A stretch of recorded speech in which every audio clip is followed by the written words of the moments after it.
अखिलेश यादव जी के पीडीए का मतलब है परिवार दल अलायंस। हमारे साथ बहुजन समाज पार्टी के उत्तर प्रदेश के प्रदेश अध्यक्ष विश्वनाथ पाल मौजूद हैं। विश्वनाथ पाल जी, आज जो कार्यक्रम यहाँ पर हो रहा है मान्यवर साहब के परिनिर्वाण दिवस पर, आप क्या कहना चाहेंगे? निश्चित है कि बामसेव DS4 बहुजन समाज पार्टी के संस्थापक बहुजन नायक मानवर कांशीराम साहब की आज पुण्यतिथि है, परिनिर्वाण दिवस है। ऐसे मौके पर मानवर कांशीराम साहब के चरणों में अभी श्रद्धा सुमन अर्पित किया हूं और उनको नमन किया हूं।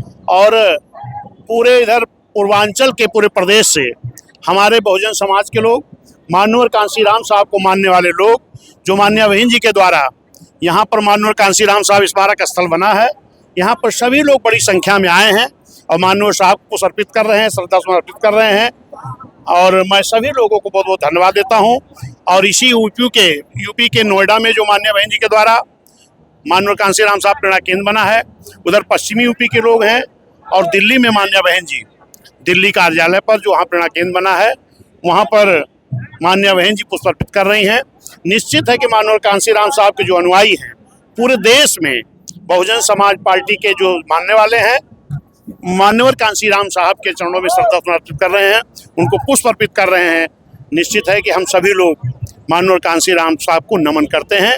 और अगर इस देश में मानवर कांशीराम साहब पैदा नहीं हुए होते तो जो आज दबे कुचले समाज की राजनीति चल रही है, ये शुरू नहीं होती।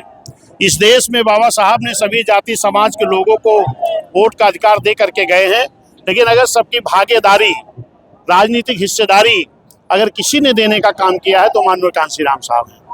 जी, 10 सीटों पर उपचुनाव की घोषणा कभी भी हो सकती है, तो उसको लेकर आप लोगों की तैयारी किस तरीके से, बहुजन समाज पार्टी कहाँ खड़ी है उसमें? क्योंकि कल हरियाणा का जो नतीजा है वो भी उतना संतोषजनक नहीं रहा, वहाँ पर भी बसपा कोई बड़ी कामयाबी हाथ नहीं लगी। देखिए, इस देश में भारतीय जनता पार्टी और कांग्रेस एक इंडिया गठबंधन बना करके इस देश में पूरे बहुजन समाज के लोगों को, SC ST OBC समाज के लोगों को, माइनॉरिटी समाज के लोगों को और जो गरीब सवर्ण समाज भी है, इनको धोखा देने का काम लगातार किया जा रहा है। चाहे वो संविधान बदलने के नाम पर, चाहे संविधान बचाने के नाम पर, चाहे पुरानी पेंशन के नाम पर। निश्चित है इस बहुजन समाज के लोग समझ गए हैं, क्योंकि मानवर कांशीराम साहब की आज पुण्यतिथि है।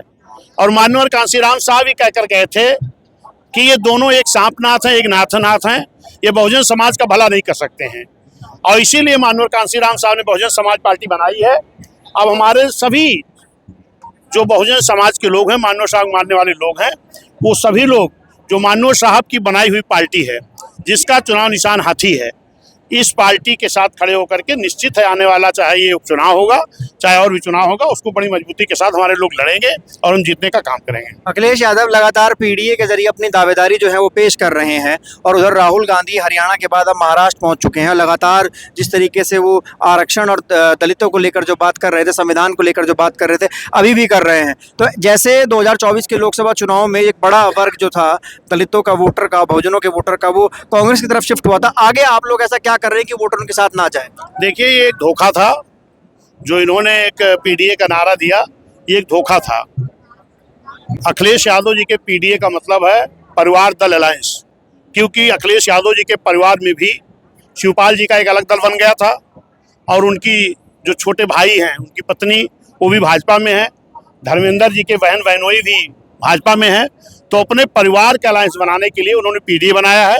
और इसका जीता जागता उदाहरण है कि अभी जो लोकसभा का चुनाव हुआ था, जो यादव समाज अपनी पार्टी मानता है, पूरे यादव समाज को, उत्तर प्रदेश के यादव समाज को एक भी टिकट देने का ना काम नहीं किया।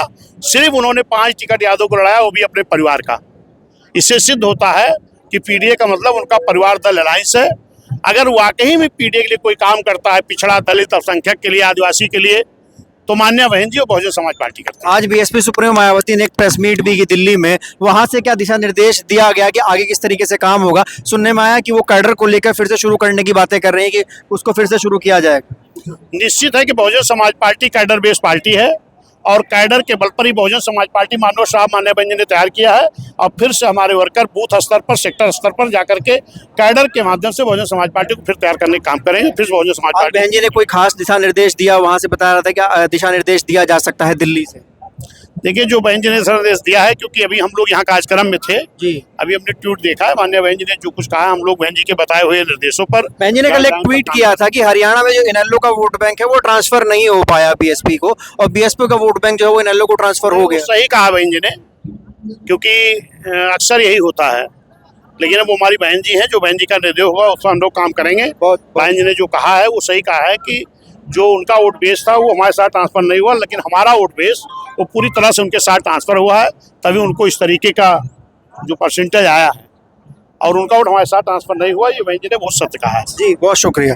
हमारे साथ विश्वनाथ पाल मौजूद थे, जो कि बहुजन समाज पार्टी के प्रदेश अध्यक्ष हैं। उन्होंने तमाम चीजें कही। उन्होंने कहा कि जिस तरीके से जो हरियाणा में गठबंधन हुआ उसमें वोट ट्रांसफर नहीं हो पाया, साथ ही साथ उन्होंने उपचुनाव को लेकर तमाम बातें कही। आपको ये बातचीत कैसी लगी हमें लिखकर जरूर बताइएगा। वीडियो को लाइक कीजिएगा, चैनल को सब्सक्राइब कीजिएगा और ऐसे ही बने रहिएगा हमारे साथ।